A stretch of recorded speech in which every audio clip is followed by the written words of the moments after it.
Okay, welcome to another one of these.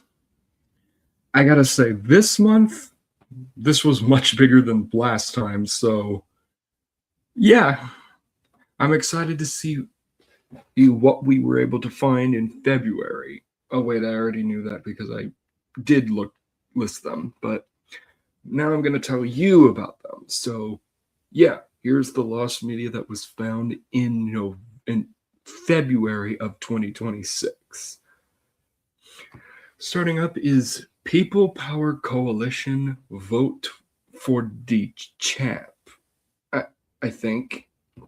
Anyways, the People Power Coalition, formerly known as the EDSA forces, was a Philippine administration-based political multi-party electoral alliance during the 2001 midterm legislative elections.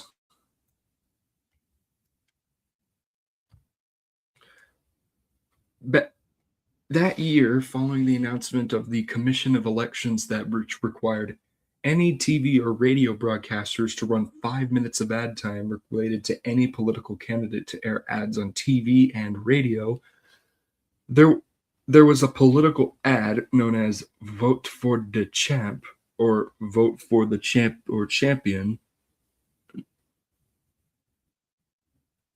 Now, it was a it was set to the tune it had a jingle set to the tune of "Who Let the Dogs Out" by Baha Men, one of the biggest hype anthems of the early 2000s, I guess. That vote for the champ that I said, those are apparently abbreviations of 13 candidates.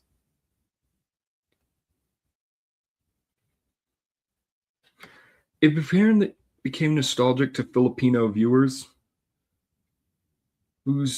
where even some people posted online about it. It was even the jingle was even spoofed on the Filipino comedy show Bubble Gang. Despite this, the full commercial with the jingle was lost for some time. There was a recreation that was made back in 2022, although a separate commercial that did not have the jingle was uploaded online. That was until February 2nd of this year. Thanks to the help of users Philippine Television Archives and Jacob Shelter, who found and uploaded the jingle after discovering it through a broadcast during Miss Universe 2001.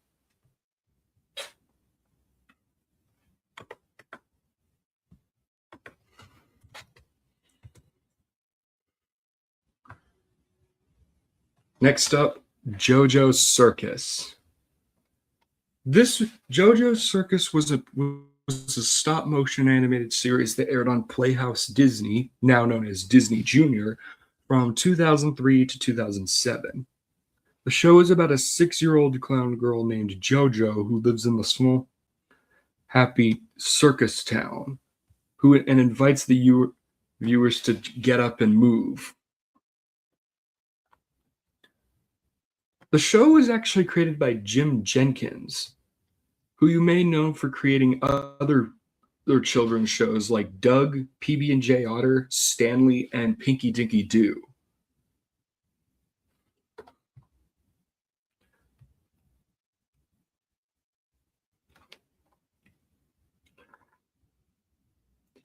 The show also got reruns on Disney Junior from 2012 to 2014 after Playhouse Disney stopped airing reruns around 2009.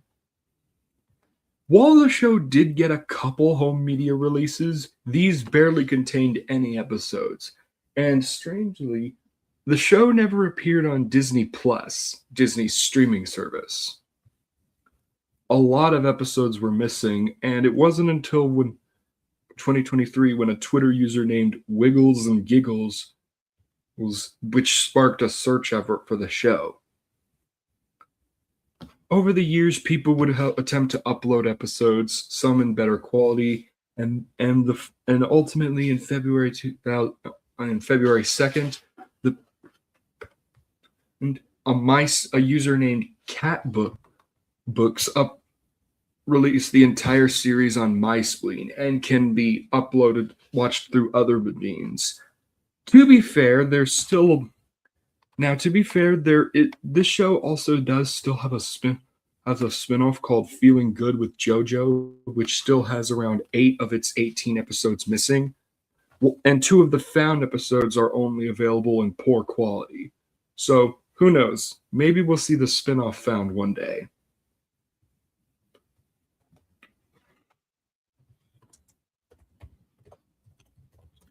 Next up, we got the 1974 Daytona Twin 125s.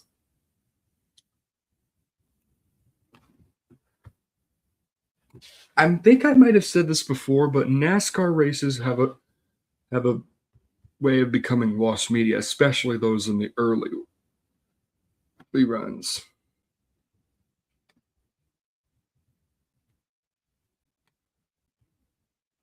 But one was recently found. The Twin 125s race from 1974 at the Daytona National Speedway, which served as a qualifying event for the Daytona 500 that year. The race was won by Bobby Isaac in a Chevrolet vehicle.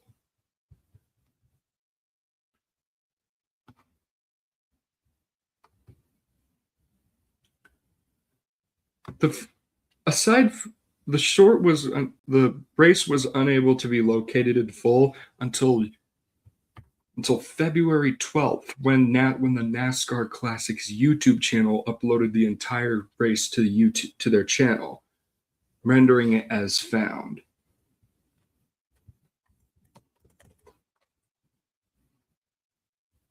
The origin of Stretch Armstrong. If you're a toy collector or something, you might recognize the name Stretch Armstrong. But for those who don't, it was an action figure introduced in 1976, which could stretch up to 4 feet, bend into different poses, and then stretch and bend back into his original shape. The original line by Kenner stopped around 1980, though several attempts have been made to reintroduce him. One of which was from 1992 to 1997 by Cap Toys. They also had a comic book detailing his origin. It traced how he managed on Stretch Armstrong's journey to find his estranged father how Stretch Armstrong's journey to find his estranged father led him to forming a crime-fighting team. None of whom, except for Stretch and his dog, Fetch Armstrong, actually received toys themselves. The comic book seems to be really difficult to find now, though over the years some pictures of it have been hosted. In April of last year, an eBay a user on eBay posted the comic with every page, but some of the text on the second page was obscured, and there were creases on pages 6 and 7, which made some of the text unreadable. But on February 12th, Lost Media Wiki user Carson Sarah uploaded all the scans onto the wiki, and we can actually read it in full now.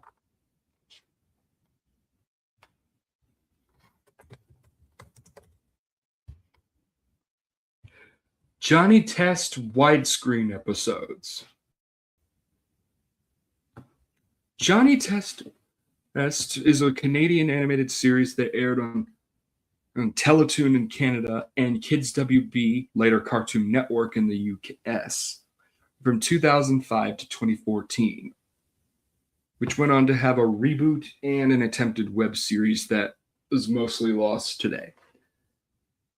The show is about an 11-year-old boy named Johnny who lives with his 13-year-old twin sisters, Susan and Mary, who are scientists that conduct many experiments on their brother, and shenanigans follow. Now, season 2 and forward were produced and publicly available in widescreen format, and they are not hard to find. Now, but what about the first season? While it was also produced in the widescreen format, it was released. Most of people know that it was released in a 4:3 standard format. That these have never been officially released to the public. Those you There several clips are available from on both Kids WB and an Irish dub that aired on TG4 or Kula 4. Therefore, the widescreen versions of season 1 have been very difficult to locate. But on February 13th of this year, a mega folder containing the Irish dub of the series was found, which contained all season 1 episodes in widescreen. This means that since we have the first season available on something like Netflix, someone can take the widescreen footage of the Irish dub, splice it with the English audio, and boom, we have an English widescreen version. So, yeah, this is considered found.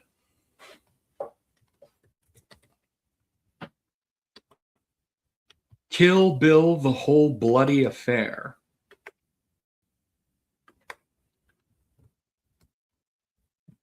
Kill Bill is a 2-parts martial arts film directed by Quentin Tarantino.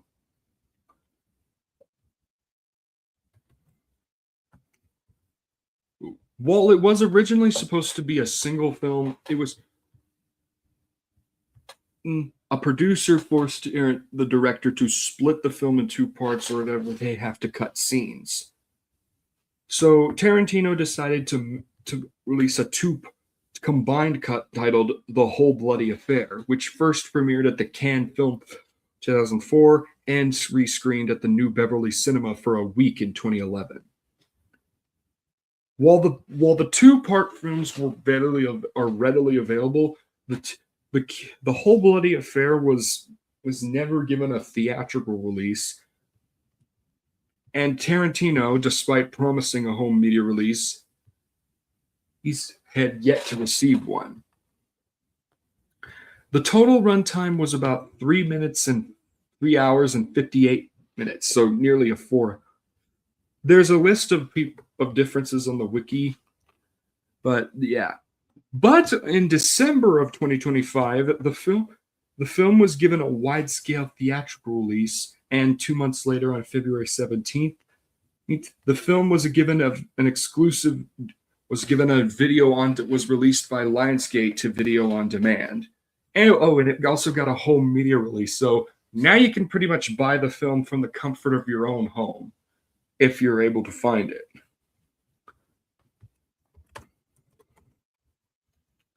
Dr. Kraven's Formula for Great Storytelling. This was an educational video that was distributed to elementary schools in the US in 1999, teaching students on how to write stories. It starred Dr. Kraven, that character, or Craven, I think.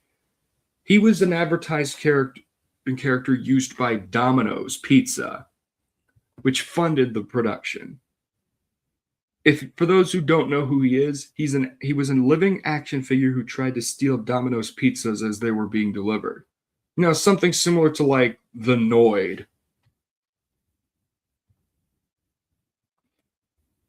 It's over 13 minutes long.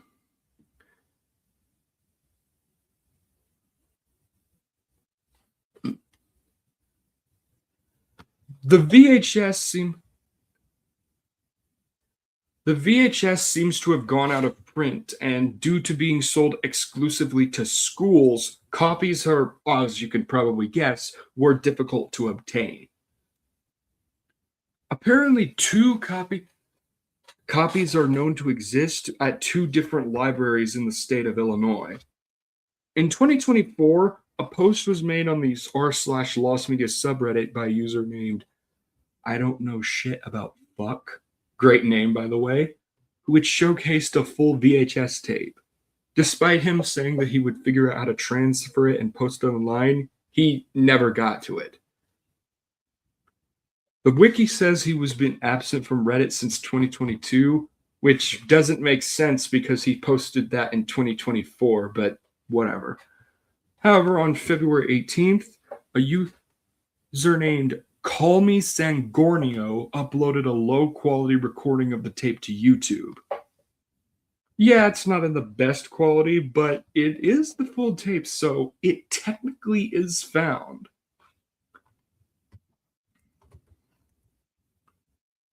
Peak Entertainment Casinos. This was a series of video games published by the titular Peak Entertainment from 1997 to 2003 on the PC. It was a casino simulation game where the player could wager their real-life money through an online service, therefore getting an AO, or Adults Only rating from the ESRB.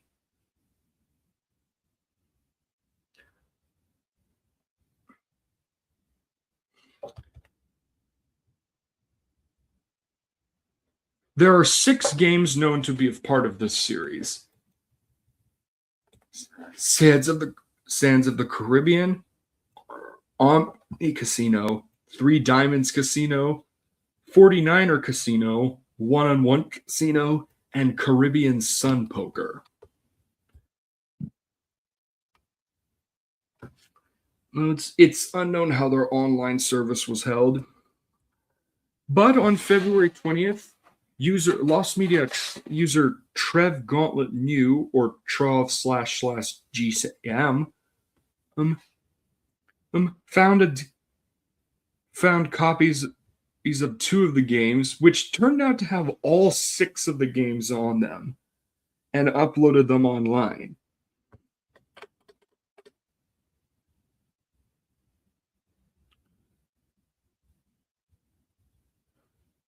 To the Internet Archive. Apparently, Caribbean Sun Poker doesn't seem to work all that well, as it requires a constant internet connection. So it probably could be played only in that scenario, though the assets for that game can still be downloaded.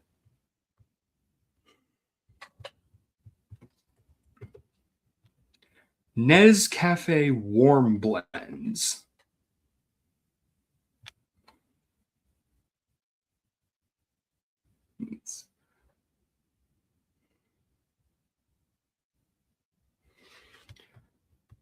Okay, this is probably one of the weirdest things I've heard about.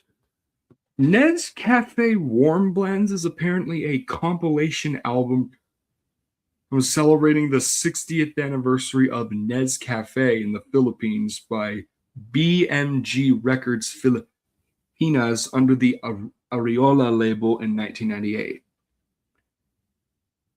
Apparently, it features original tracks, all different artists. The artists on them are Jim Brickman, Michelle Wright, Trisha Yearwood, Leah Salonga, Southern Sons, Taylor Dane, Ariel Rivera, Bill Perry, Eraserheads, Take That, Patty Austin, Tom Scott, Boy Meets Girl, The Friends of Distinction, Ka Ledesma, and DV8.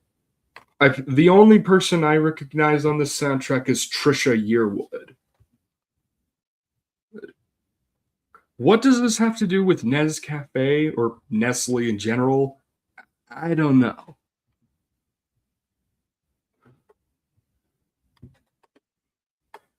It actually became a commercial hit for BMG in the 1998 holiday season and released in record bars until 1999.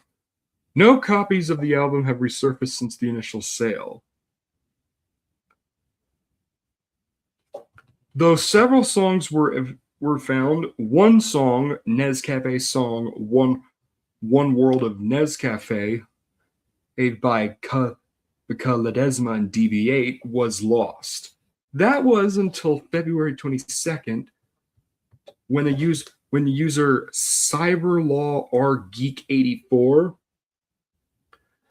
uploaded the song to SoundCloud, rendering the rest of the entire album completely found. Billy. Billy was a British animated series that aired on CITV from 1998 to 1999. And aired reruns on Nick Jr. UK and Tiny Pop. The show is about a little boy who had lots of adventures in his imagination. The show is I was barely able to find any information, as the show doesn't even seem to have its own Wikipedia page. Apparently, there were 26 episodes produced, and not much of the show was available for a long time. That was until February 25th, when YouTuber Lazuk8 uploaded all 26 episodes from airings on Tiny Pop, making the entire series completely available.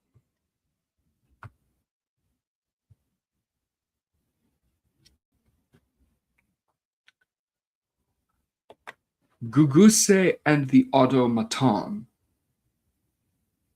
It's estimated that anywhere from around 75 to 90% of all silent films are lost, depending on how you.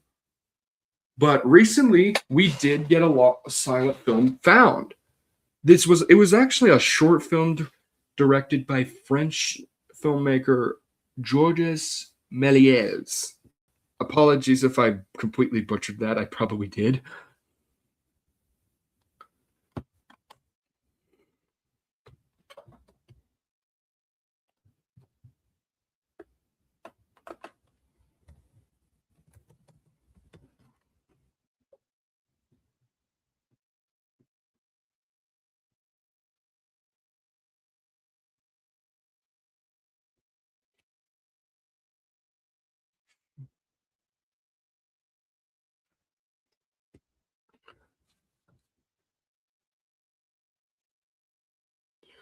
Apparently, for this film, which was translated to The Clown and the Automaton, and it was the first cinematic appearance of a robot in one of the first films ever to have themes of scientific experimentation, creation, and transformation.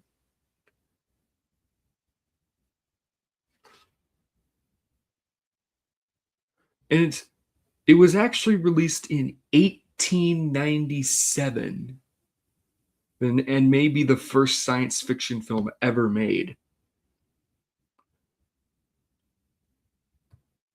As with most films of this age, it had become lost. That was until the Library of Congress had acquired a 35 millimeter nitrate print of the short last year and uploaded it online on February 26th, rendering it as found. So yeah, that's all the piece of lost media I covered this month. So let's hope March is something good. But thank you guys for watching. I hope you'll be able to see me next time. Until then, adios.